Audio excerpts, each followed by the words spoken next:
the spring of 1834, somewhere in the rolling hills of central Virginia, a discovery was made that would forever change how we understand the depths of human evil. 47 children, ages ranging from 6 to 16, were found chained in a basement beneath what appeared to be an ordinary farmhouse. The children bore no resemblance to each other, spoke different languages, and when questioned, could only whisper one name through their tears: Mother Sullivan. The local sheriff's report, buried for over a century in the Henrico County archives, describes scenes so disturbing that 3 of the investigating officers resigned from duty within a week. What makes this case truly haunting isn't just the horror of what was found, but the chilling realization that Constance Sullivan had been operating her twisted enterprise for over 2 decades without detection. The children called her Mother, but the truth behind that title would prove far more sinister than anyone could have imagined. Before we continue with the story of the Sullivan family and their unspeakable secrets, I want to ask you something important. This channel isn't for everyone, only for the bravest souls who dare to confront the darkest chapters of American history.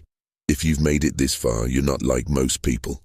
You understand that some truths are too horrifying to ignore, no matter how much they disturb us. So hit that subscribe button and join our community of true mystery seekers. And tell me in the comments, what state are you listening from? Are you brave enough to hear stories like this from your own backyard? The question that haunted investigators then, and continues to perplex historians today, is how such a massive operation could have gone undetected for so long in a close-knit rural community. The Virginia of 1834 was a land caught between 2 worlds. The old plantation system still dominated the social landscape, while whispers of industrial change drifted down from the north. In this environment, the small farming community of Millbrook, a collection of perhaps 50 families spread across the gentle slopes of Henrico County, represented the typical American rural settlement of the era. Most residents farmed tobacco or corn, traded at Henderson's general store, and gathered for social events at the one-room schoolhouse that doubled as a community meeting hall. The Sullivan property sat on the outskirts of this community, a modest 2-story wooden farmhouse surrounded by nearly 200 acres of prime agricultural land. To any traveler passing along the dusty road that connected Millbrook to Richmond, the Sullivan farm appeared utterly unremarkable.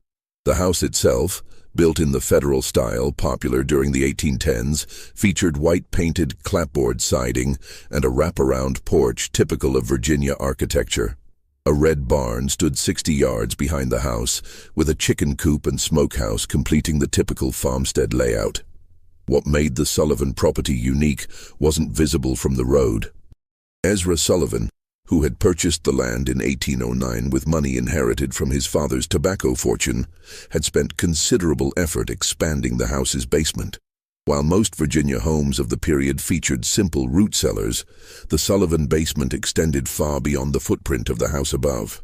Local craftsmen remembered being hired for various excavation projects throughout the 1810s and 1820s, though none had seen the completed work.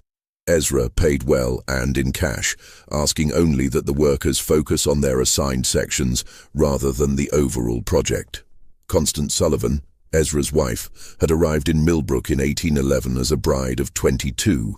Neighbors remembered her as a handsome woman with dark hair and an unusually soft voice. She dressed simply but neatly, attended the Methodist church services when health permitted, and maintained a reputation for charitable works. When approached about contributing to community causes, Constance would inevitably explain that she and Ezra were already caring for several orphaned children from her family back in Pennsylvania. The arrangement, she explained, was temporary, just until suitable permanent homes could be found. This explanation satisfied the community's curiosity about the occasional glimpses of children around the Sullivan property. Mrs. Henderson at the general store would sometimes see a young face peering from the Sullivan wagon when Constance came to town for supplies. The children never spoke, but Constance would explain that they were shy, traumatized by the loss of their parents, and needed time to adjust to their new circumstances. The community, familiar with the tragedy of orphaned children in an era of high mortality rates, accepted these explanations without question. Thomas Henderson, who ran the general store, later recalled that Constance Sullivan was one of his most reliable customers. Every 2 weeks, she would arrive with a detailed list and enough cash to purchase substantial quantities of basic foodstuffs: flour, cornmeal, salt pork, molasses, and other staples. The quantities seemed large for a childless couple, but when Thomas mentioned this, Constance would remind him about the orphaned children. She also purchased unusual amounts of basic medicines, explaining that children from poor circumstances often arrived with various ailments that required treatment. The Sullivan farm operated on a schedule that puzzled some neighbors. While most farming families rose with the sun and worked until dusk, activity at the Sullivan property often continued well into the evening. Lights could be seen in the farmhouse windows at unusual hours, and the sound of hammering or construction work sometimes echoed across the fields during the night. When asked about these activities, Ezra would explain that he was making improvements to accommodate the growing number of children in their care. Dr. Marcus Whitfield, the traveling physician who served the Millbrook area, remembered being called to the Sullivan farm on several occasions during the 1820s and early 1830s. Each time he was told that one of the orphaned children had fallen ill and needed medical attention. However, Dr. Whitfield was never permitted to examine the children directly. Instead, Constance would describe the symptoms and request specific medications. When the doctor insisted on seeing his patients, Constance would explain that the children were too frightened of strangers, too traumatized by their experiences to allow examination by unfamiliar men. The deception was so complete that even the local pastor, Reverend Samuel Matthews, believed in the Sullivan family's charitable work. During his occasional visits to the farm, Reverend Matthews would praise Constance and Ezra for their Christian compassion in caring for so many unfortunate children. He offered to help find permanent homes for the orphans, but Constance would always explain that she was already in correspondence with relatives in Pennsylvania who would eventually take the children. The process, she assured him, simply required patience and careful arrangement. What none of the community members realized was that Constance Sullivan had been perfecting her deception for over 2 decades. The orphaned children were not temporary residents awaiting placement with loving families.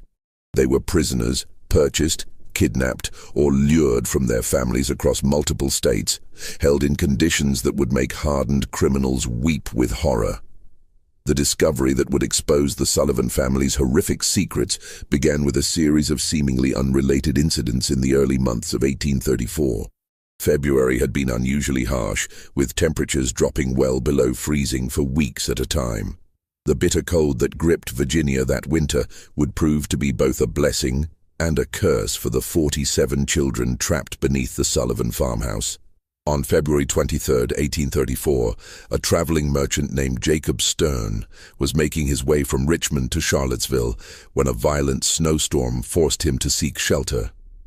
The Sullivan farm, being the closest building visible from the road, seemed like a natural choice for emergency accommodation. Ezra Sullivan, despite his obvious reluctance, could hardly refuse hospitality to a stranded traveler during such dangerous weather. Stern later described the evening as uncomfortably tense. Constance Sullivan served a simple meal of cornbread and salt pork, but conversation was stilted and awkward. The Sullivans seemed nervous, constantly exchanging glances and starting at every sound. When Stern asked about the children he had been told lived on the farm, Constance explained that they were all sleeping and mustn't be disturbed. The children, she said, had been ill with fever and needed their rest.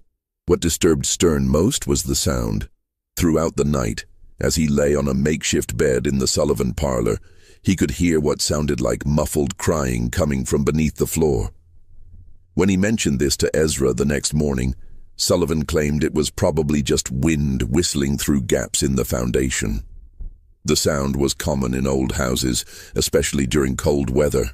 Stern accepted this explanation, but something about the Sullivans' manner continued to trouble him. The second incident occurred 3 weeks later on March 15th.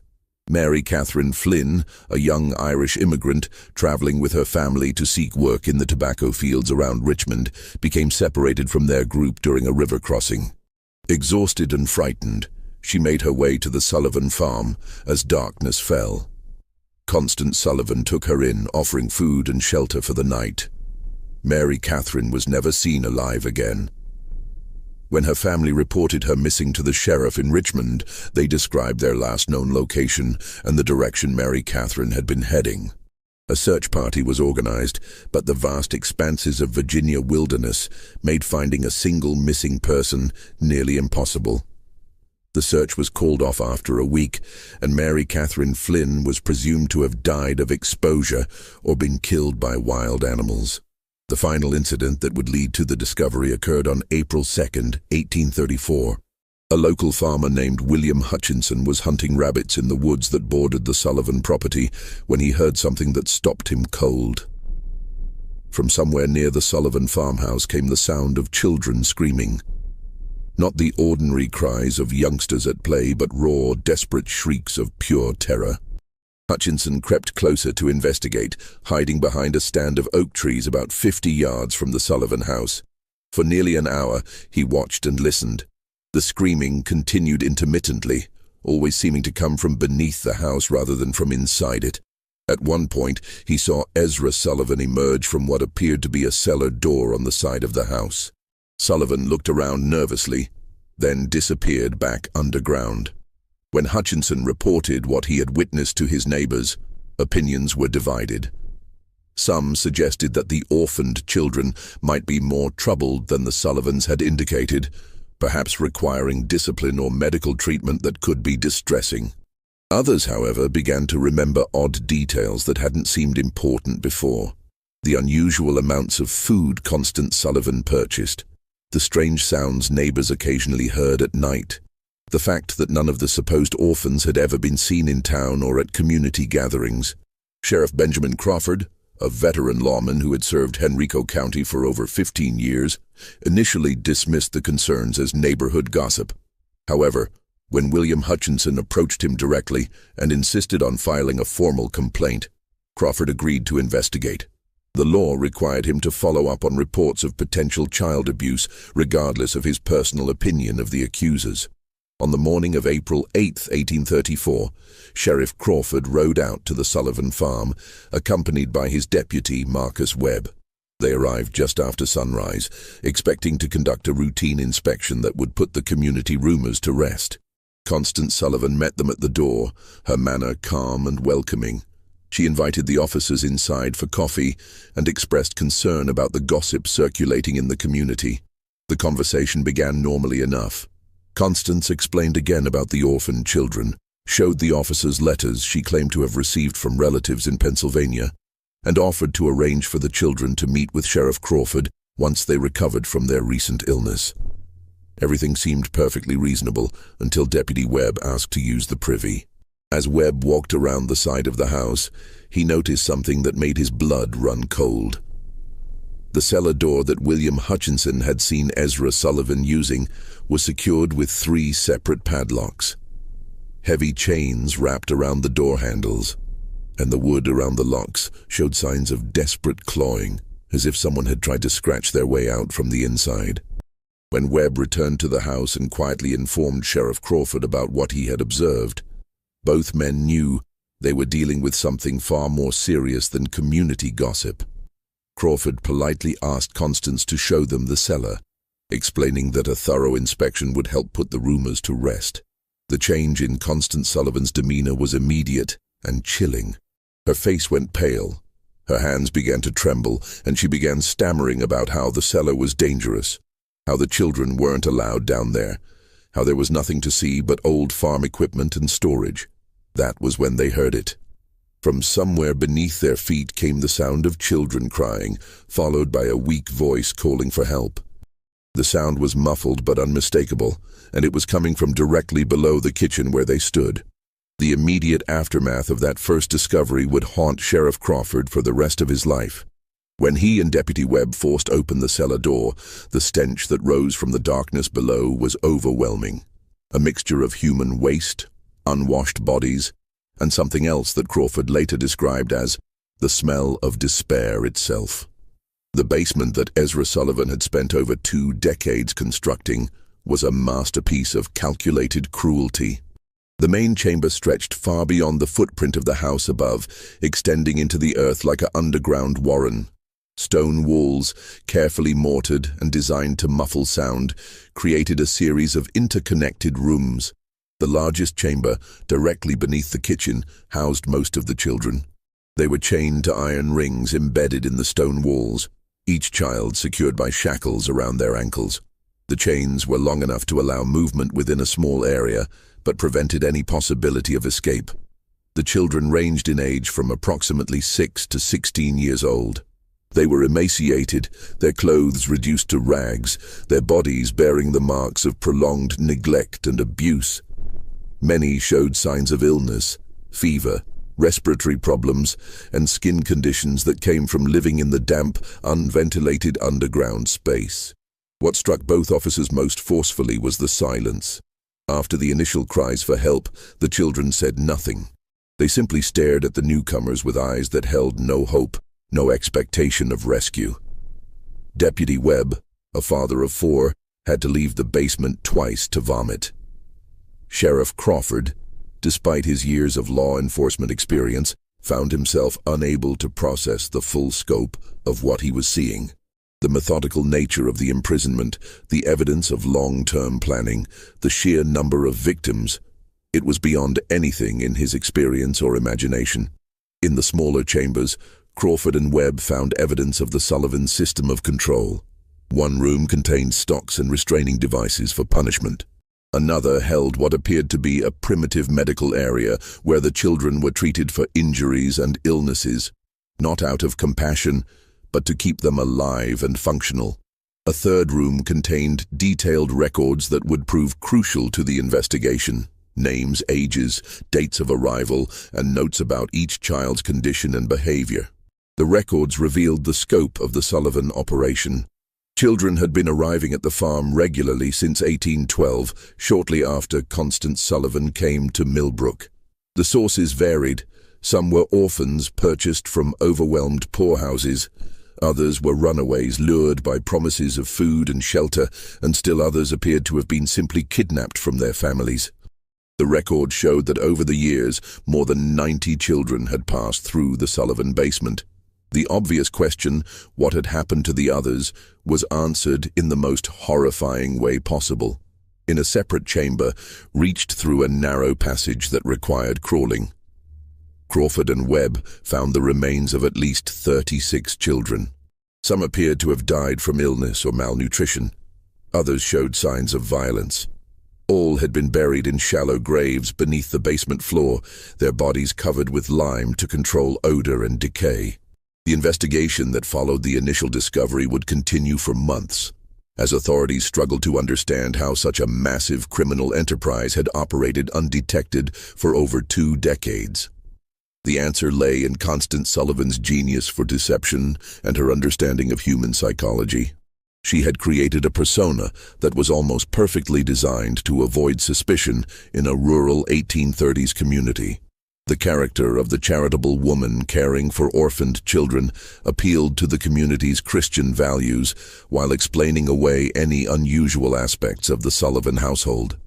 The story of traumatized children who were too frightened to interact with strangers provided a ready excuse for why the supposed orphans were never seen in public. The claim that permanent homes were being arranged with distant relatives explained why the children never seemed to leave the farm. Even more cleverly, Constance had created multiple layers of protection for her operation. The children were taught to call her mother, ensuring that if anyone ever overheard them, it would seem like a natural family relationship. The few times children had been glimpsed by outsiders, they had been carefully coached to remain silent and appear shy rather than terrified.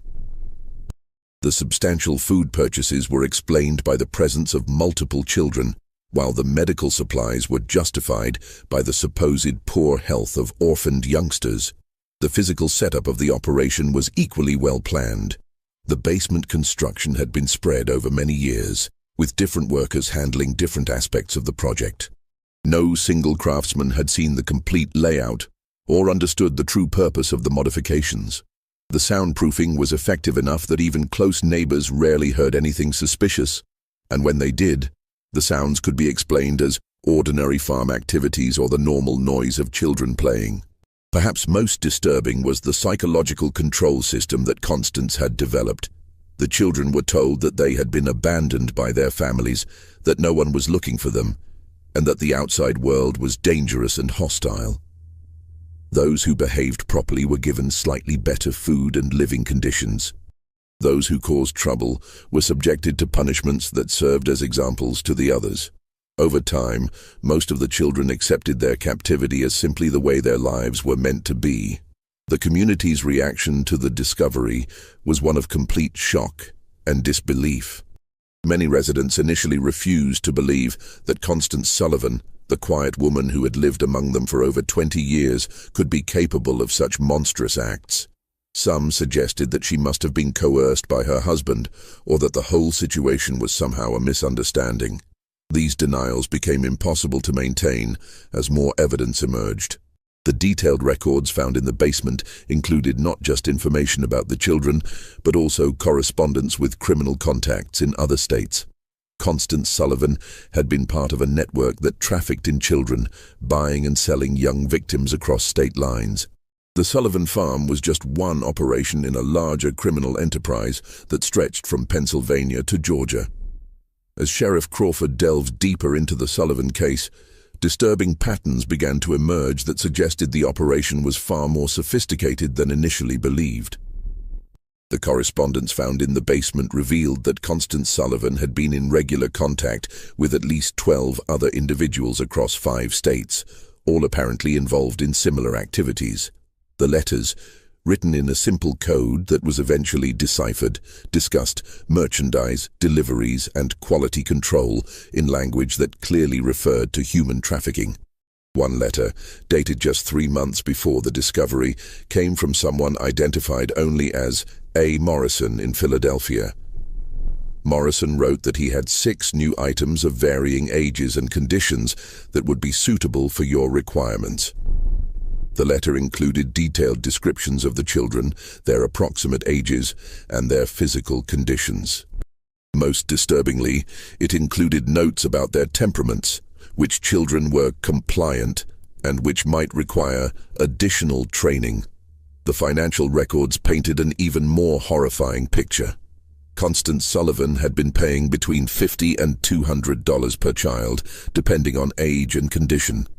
She had also been receiving payments from other locations, suggesting that the Sullivan farm served as both a destination and a distribution point for trafficked children. The total amount of money involved was staggering for the time period. Over $8,000 in transactions over 2 decades, equivalent to several $100,000 in modern currency. Dr. Marcus Whitfield, the traveling physician who had been called to the Sullivan farm on several occasions, became a key witness as the investigation expanded. Under questioning, he revealed that Constance Sullivan had always been unusually specific about the medications she requested. She had detailed knowledge of treating malnutrition, respiratory infections, and other conditions common in severely neglected children. She had also asked for sedatives and other drugs that could be used to control difficult prisoners. The doctor's testimony led to another chilling realization. Constance Sullivan had been systematically studying how to keep large numbers of children alive under conditions of extreme deprivation. The medical supplies she purchased, the questions she asked, even the layout of the basement, everything was designed to maximize the survival rate of her prisoners while minimizing the resources required to maintain them. Local businessman Thomas Henderson provided additional pieces of the puzzle. A review of his sales record showed that Constance Sullivan had been purchasing increasing quantities of basic supplies over the years. What appeared to be the growing needs of a charitable household was actually evidence of an expanding criminal operation. Henderson also remembered specific requests for items that seemed unusual at the time: extra blankets, large quantities of children's clothing, and bulk purchases of simple medicines. The investigation also revealed the role of Ezra Sullivan in the operation. While Constance appeared to be the mastermind, Ezra was responsible for the physical maintenance of the prison and the handling of the children. Several of the surviving victims, when they were finally able to speak, described him as the enforcer who carried out punishments and maintained discipline. His construction work on the basement hadn't been just expansion. It had been constant refinement of a system designed to hold human beings in captivity. The most disturbing revelation came from analyzing the records of children who had disappeared from the Sullivan farm over the years. The ledgers showed that some children had been transferred to other locations, suggesting a network of buyers and sellers across multiple states. Others had been marked as unsuitable or problematic, entries that corresponded with the remains found in the basement burial chamber. The scope of the investigation expanded as authorities in other states began examining their own unsolved disappearances. Missing children reports from Pennsylvania, Maryland, North Carolina, and South Carolina showed disturbing similarities.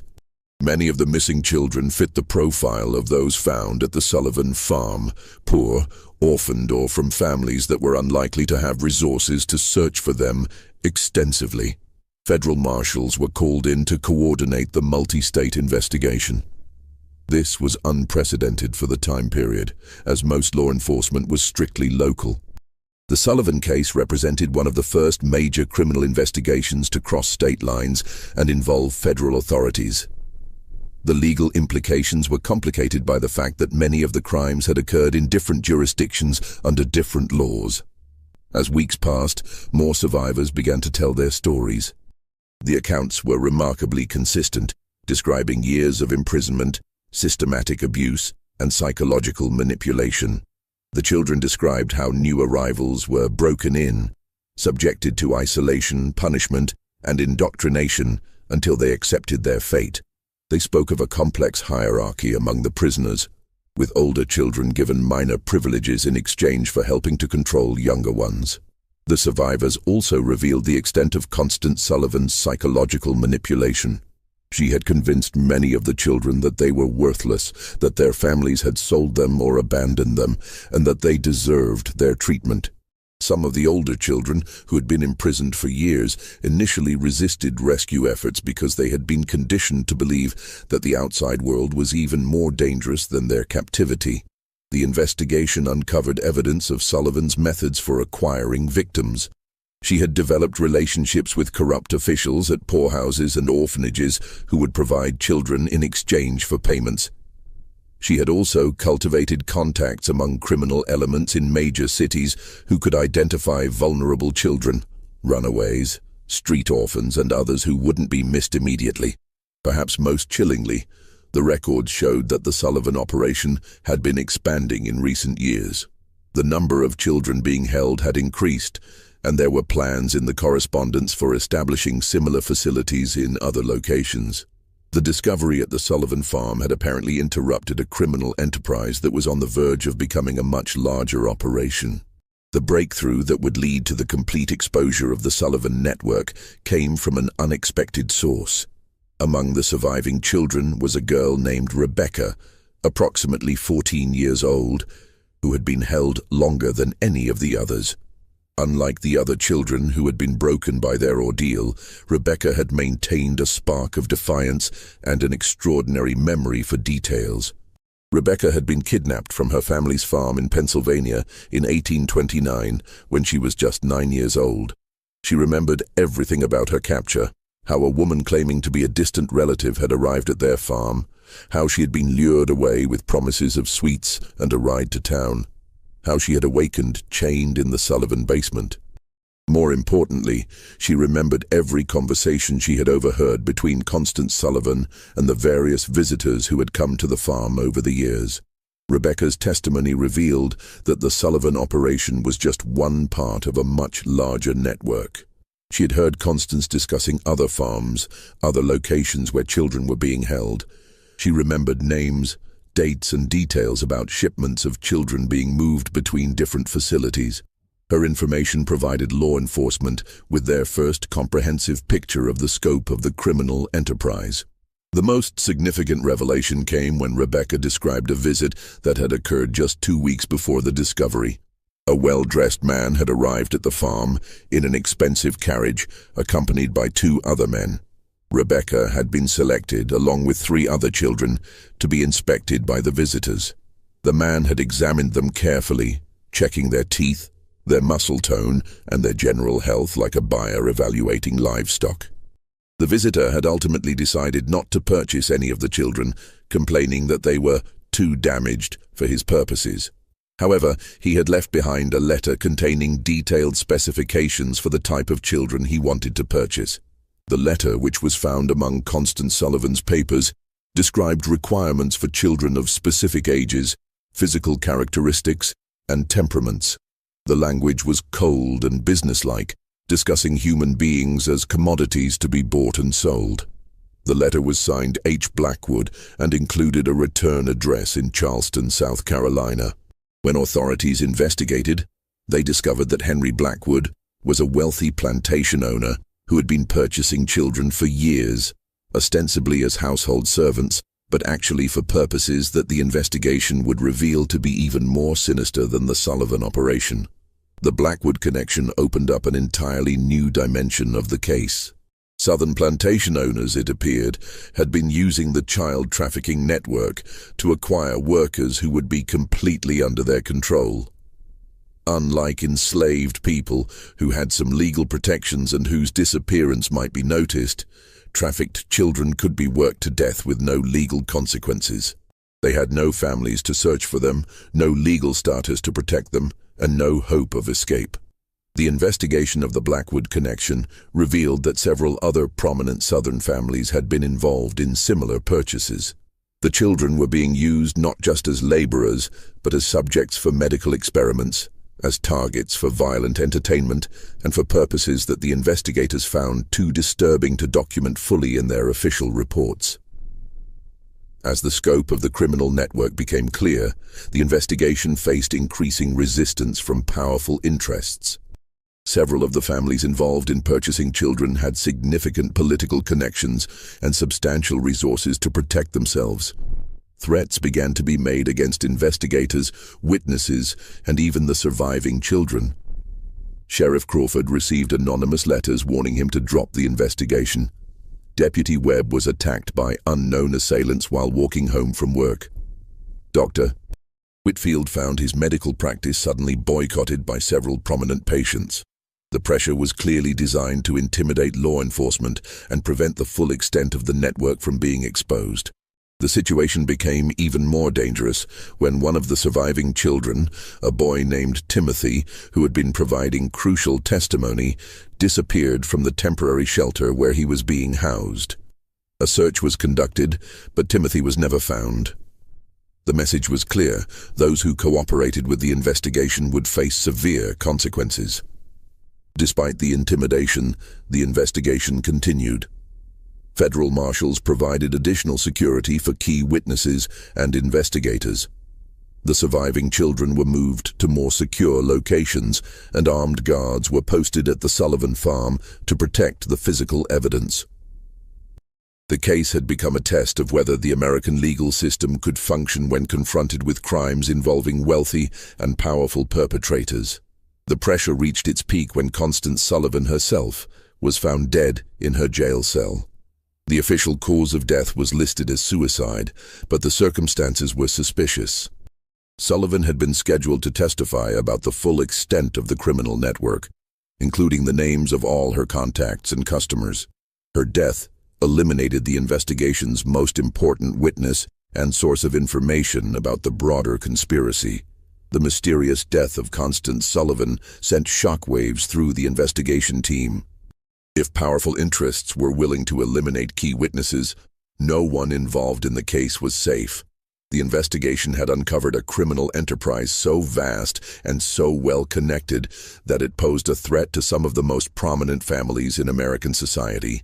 Just when it seemed that the investigation might be derailed by intimidation and violence, an unexpected development changed everything. A former employee of Henry Blackwood, motivated by guilt over what he had witnessed, came forward with evidence that would blow the case wide open.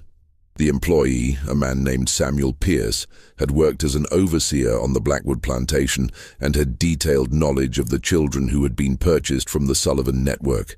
Pierce brought with him documents that proved the connection between the Sullivan operation and the Southern buyers. More importantly, he had witnessed the fate of many of the children who had been sold to plantation owners. His testimony would provide the final pieces of the puzzle and expose the full horror of what had been happening to America's most vulnerable children. Samuel Pierce's testimony before the federal grand jury in Richmond would go down as one of the most disturbing accounts in American legal history. Pierce, a man in his 40s with weathered hands and haunted eyes, had worked for Henry Blackwood for over a decade. What he had seen on the Blackwood plantation and what he revealed about the fate of the Sullivan children shocked even the seasoned investigators who had thought they understood the scope of the criminal enterprise. Pierce described how the Blackwood plantation operated two separate systems. The main plantation used enslaved labor for cotton production, operating under the typical, though brutal, economic model of Southern agriculture. However, Blackwood had also established what Pierce called the experimental quarters, a separate facility where the trafficked children were held for purposes that had nothing to do with agricultural production. The children purchased from the Sullivan network were used as subjects for medical experiments that Blackwood conducted with several associates, including 2 physicians from Charleston Medical College. The experiments were designed to test the limits of human endurance, to study the effects of various drugs and treatments, and to satisfy the scientific curiosity of men who viewed the children as laboratory animals rather than human beings. Pierce's most damning testimony concerned the detailed records that Blackwood maintained of these experiments.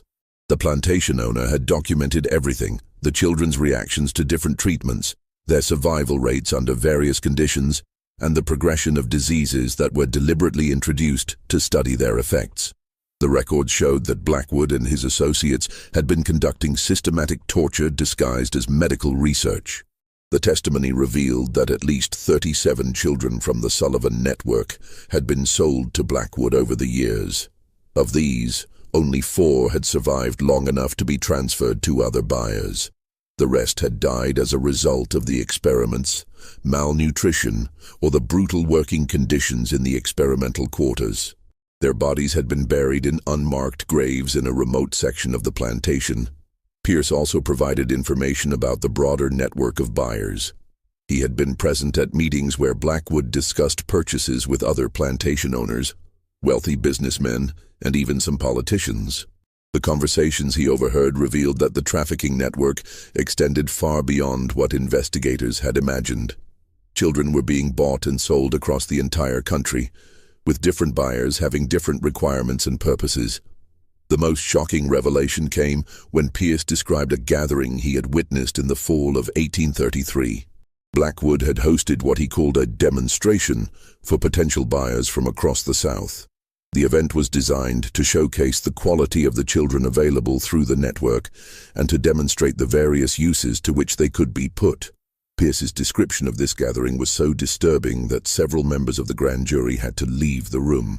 The demonstration had included displays of the children's ability to perform various types of work, their responses to different forms of punishment and control, and their suitability for different types of exploitation. The buyers had been encouraged to examine the children closely, to test their reactions, and to place orders for specific types of victims. The entire event had been conducted with the casual, businesslike atmosphere of a livestock auction. Pierce's testimony also revealed the financial scope of the network. The prices paid for children varied dramatically based on their age, physical condition, and intended use. Younger children, who could be more easily controlled and conditioned, commanded higher prices. Children with specific physical characteristics or abilities were sold at premium rates. The total amount of money involved in the network was estimated to be in the hundreds of thousands of dollars, a fortune for the time period. The investigation team used Pierce's information to coordinate raids on multiple locations across the South. Federal marshals working with local law enforcement simultaneously struck at plantations, warehouses, and other facilities where trafficked children were being held. The raids were conducted in secrecy to prevent the destruction of evidence and the escape of key perpetrators. The results of the coordinated raids were staggering. Over 100 additional children were rescued from various locations. Physical evidence was seized that documented the full extent of the trafficking network, including financial records, correspondence, and detailed logs of purchases and sales. Several prominent individuals were arrested, including Henry Blackwood, 2 physicians from Charleston Medical College, and a state legislator from Georgia, who had been one of the network's best customers. The evidence seized during the raids painted a picture of systematic evil that shocked the nation. The trafficking network had been operating for over 30 years, had involved dozens of major buyers and sellers, and had victimized hundreds of children. The level of organization and sophistication was unprecedented for any criminal enterprise of the time period. The medical experiments conducted by Blackwood and his associates were documented in horrifying detail. The record showed that the experimenters had deliberately infected children with diseases to study their progression, had tested various poisons and toxins, and had conducted surgical procedures without anesthesia or proper medical training. The children had been treated as disposable research subjects, their lives valued only for the scientific knowledge that could be extracted from their suffering. The investigation also revealed the corruption that had made the network possible. Officials at orphanages, poorhouses, and local governments had been bribed to provide children or to ignore their disappearances. Judges had been paid to declare children abandoned or to approve adoptions that were actually sales. Even some law enforcement officials had been involved in covering up evidence and intimidating witnesses. The legal proceedings that followed would drag on for years, as prosecutors struggled to bring justice to victims of crimes that had occurred across multiple states and jurisdictions. The complexity of the case, combined with the wealth and political connections of many of the defendants, made prosecution extremely difficult. Several key defendants escaped conviction on technical grounds or through the influence of powerful allies. However, the public exposure of the trafficking network had profound effects that extended far beyond the legal proceedings. The Sullivan case became a catalyst for the first federal legislation addressing child trafficking and abuse. It led to reforms in the oversight of orphanages and poorhouses, and to the establishment of new legal protections for vulnerable children. The final resolution of the Sullivan case would take nearly 5 years to complete, but its impact on American society was immediate and profound. The public reaction to the revelations was one of horrified fascination mixed with a determination to prevent such atrocities from happening again. Newspapers across the country covered the story in unprecedented detail, with many publications dedicating entire issues to the investigation's findings. The surviving children faced a long and difficult path to recovery. Most had been held for years and had no memory of life before their captivity. The 47 children rescued from the Sullivan basement required extensive medical treatment, psychological care, and patient work to help them readjust to normal human interaction. Many never fully recovered from their ordeal, carrying physical and emotional scars for the rest of their lives. Rebecca, the 14-year-old girl whose testimony had been crucial to exposing the broader network, became something of a celebrity as news of her courage spread. However, the attention proved overwhelming for someone who had endured such trauma. She was eventually placed with a Quaker family in Pennsylvania who provided the quiet, supportive environment she needed to heal. Rebecca lived to be 73 years old, eventually marrying and raising a family of her own, but she never spoke publicly about her experiences again after the trial testimony. The legal proceedings revealed the full extent of the corruption that had enabled the trafficking network. Ezra Sullivan, who had been captured during the initial raid, was convicted on multiple charges of kidnapping, imprisonment, and murder. He was executed by hanging in Richmond on November 15, 1836, before a crowd of over 3,000 people. His last words, according to witnesses, were a confession that he had followed the devil's path and a plea for forgiveness from the children he had helped to torture. Henry Blackwood's trial became a sensation that exposed the dark underbelly of Southern plantation society. The medical records seized from his plantation provided evidence of systematic torture and murder that shocked even hardened observers. Blackwood was convicted of multiple murders and sentenced to death, but his execution was delayed for years by appeals and political maneuvering. He eventually died in prison in 1841, reportedly of a heart attack, though some suspected he had been poisoned by associates who feared he might reveal additional secrets. The two physicians from Charleston Medical College who had participated in the experiments were expelled from the medical profession and sentenced to long prison terms. Their cases led to new regulations governing medical research and the treatment of human subjects. The medical college itself faced a scandal that nearly resulted in its closure, as investigators revealed that several other faculty members had knowledge of the illegal experiments but had failed to report them. The investigation's most frustrating aspect was the number of powerful individuals who escaped justice despite clear evidence of their involvement. Several wealthy plantation owners fled to Europe before they could be arrested. Others used their political connections to avoid prosecution or to receive minimal sentences that didn't reflect the severity of their crimes. A state legislator from Georgia who had been one of the network's major customers was censured by his legislature but never faced criminal charges. The financial investigation revealed that the trafficking network had generated enormous profits for its organizers. Constance Sullivan alone had accumulated over $12,000 in profits over her 20-year operation, a sum equivalent to several $100,000 in modern currency. Much of this money was never recovered, as it had been invested in legitimate businesses or hidden in accounts that investigators couldn't trace. The Sullivan farm itself became a symbol of the horrors that had been uncovered. The property was seized by the government and eventually sold at auction, but no one wanted to live in a place associated with such evil.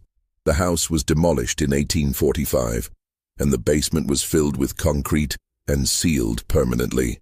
A small cemetery was established on the site to memorialize the children who had died there, though most of their names were never known. The case led to significant reforms in child welfare and protection. Virginia passed the first comprehensive child protection laws in American history, establishing government oversight of orphanages and requiring background checks for anyone seeking to adopt or care for large numbers of children. Other states quickly followed with similar legislation, creating the foundation for modern child welfare systems. The federal government also responded with new laws addressing interstate crimes and human trafficking. The Sullivan case had demonstrated the limitations of state-by-state law enforcement when dealing with crimes that crossed jurisdictional boundaries. New federal statutes gave marshals expanded authority to investigate and prosecute trafficking cases, establishing precedents that would prove crucial in later criminal justice developments. Perhaps most importantly, the case changed public awareness about the vulnerability of children and the need for systematic protection. The romantic notion of the charitable individual caring for orphaned children was replaced by a more realistic understanding of the need for institutional oversight and legal safeguards. The phrase, "another Sullivan case," entered common usage as a warning about the potential for abuse in situations involving vulnerable children. Dr. Marcus Whitfield, the physician who had unknowingly enabled the Sullivan operation through his medical consultations, dedicated the rest of his career to child welfare. He established free clinics specifically for orphaned and abandoned children, and became an advocate for reforms in medical practice that would prevent physicians from being manipulated by criminals. His later writings on medical ethics were influenced heavily by his experience with the Sullivan case. Sheriff Benjamin Crawford, who had led the initial investigation, was promoted to federal marshal and spent the rest of his career pursuing similar cases.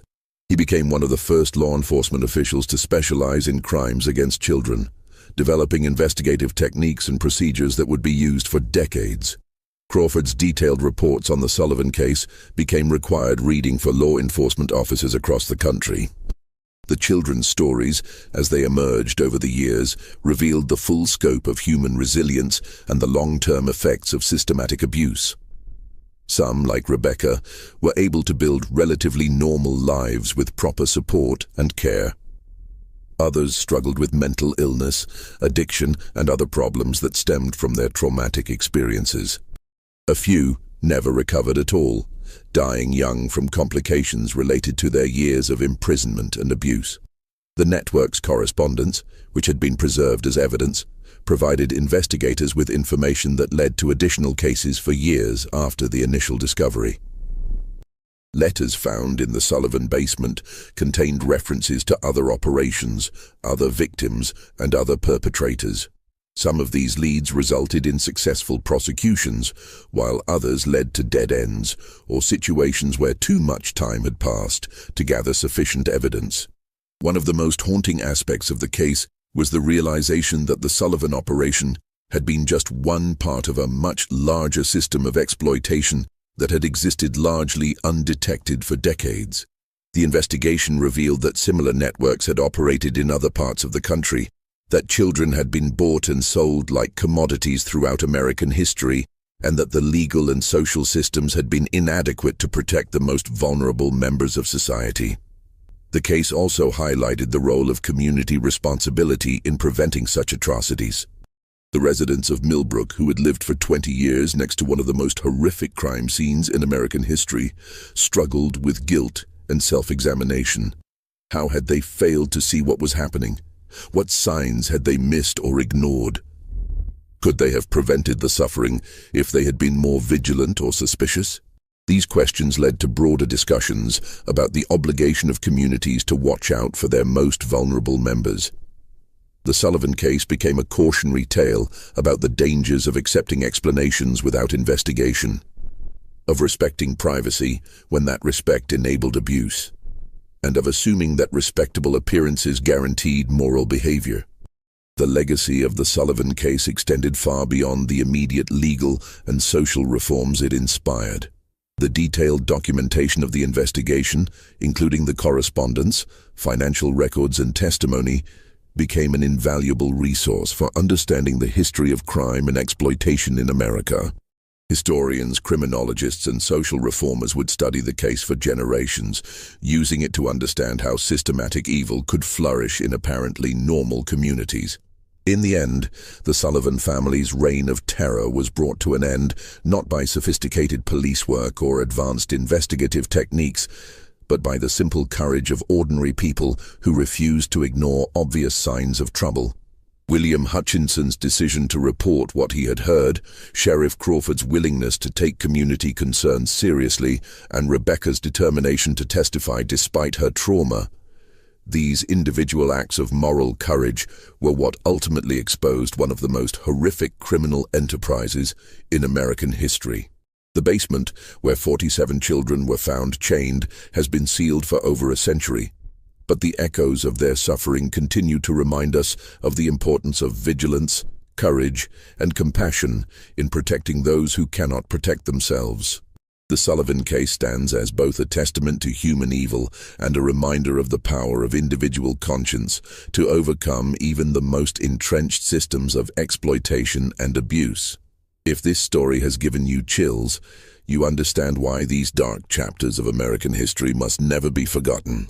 Just when we thought we'd seen it all, the horror in places like the Sullivan farm intensifies our understanding of how evil can hide behind respectable facades. If this story is giving you chills, share this video with a friend who loves dark mysteries. Hit that like button to support our content, and don't forget to subscribe to never miss stories like this.